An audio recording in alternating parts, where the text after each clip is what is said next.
Comme vous le savez, il y a quelques semaines, j'ai commencé à faire des réunions d'évaluation des secteurs vitaux. Au-delà de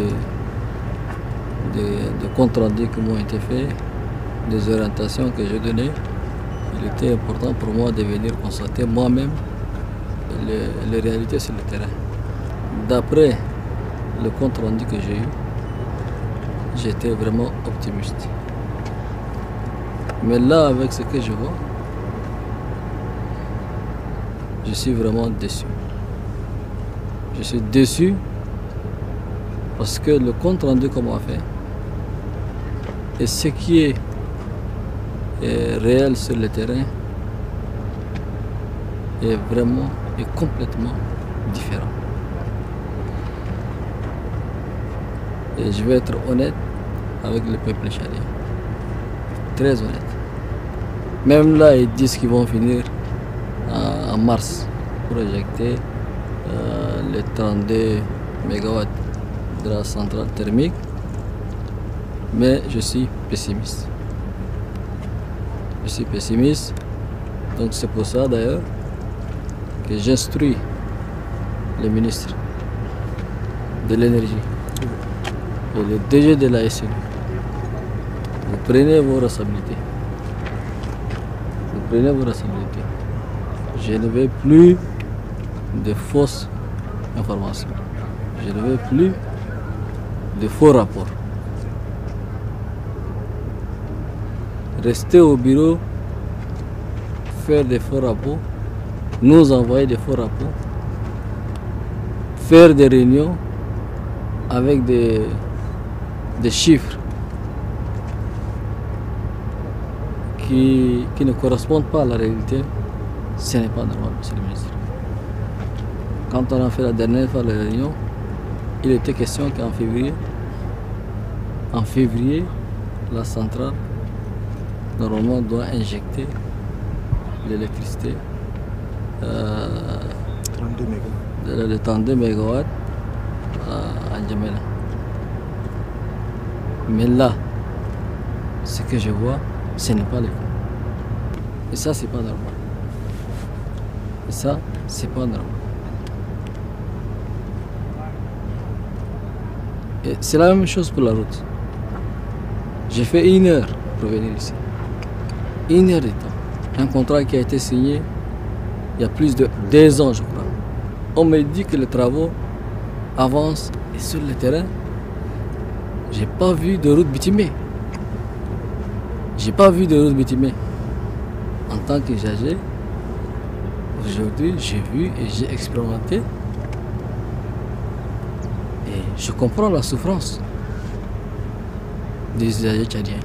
J'interpelle ici le ministre du désenclavement et le ministre des Finances pour interpeller les entreprises. Et ce qui est encore pire, c'est que nos responsables, ils ne sont jamais sur le terrain. Dès cet instant, j'instruis le gouvernement. En premier lieu, le chef du gouvernement. C'est fini le temps de discours. C'est fini le temps de faire des réunions dans des bureaux climatisés. Chaque responsable doit descendre sur le terrain. Doit descendre sur le terrain pour suivre les projets qui sont en cours. Parce que nous avons en cours beaucoup de projets, que ce soit en énergie, que ce soit dans le domaine de l'accès à l'eau potable, que ce soit dans le domaine des infrastructures routières, que ce soit dans le domaine de l'éducation, de l'enseignement supérieur, de la santé. Dans tous ces domaines, nous avons beaucoup investi, beaucoup payé. Mais les entreprises ne font rien du tout. C'est parce qu'il n'y a pas un suivi. Il n'y a pas un suivi. Tous les ministres, leur seul et unique travail, c'est de rester dans des bureaux climatisés, faire des réunions. Ou bien voyager à l'extérieur, faire le tourisme.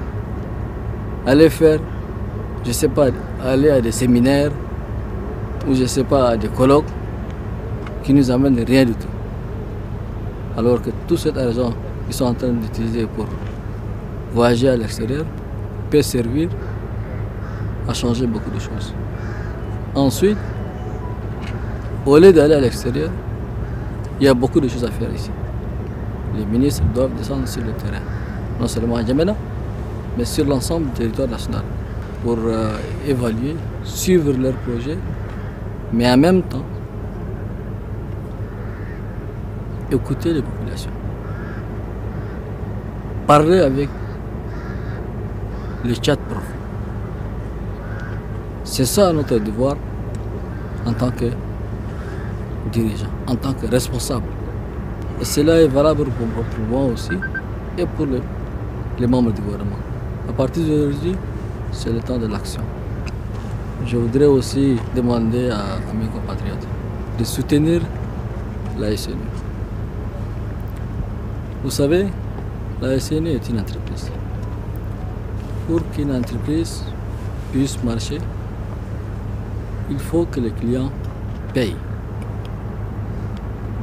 Si le client ne paye pas, l'entreprise ne peut pas marcher.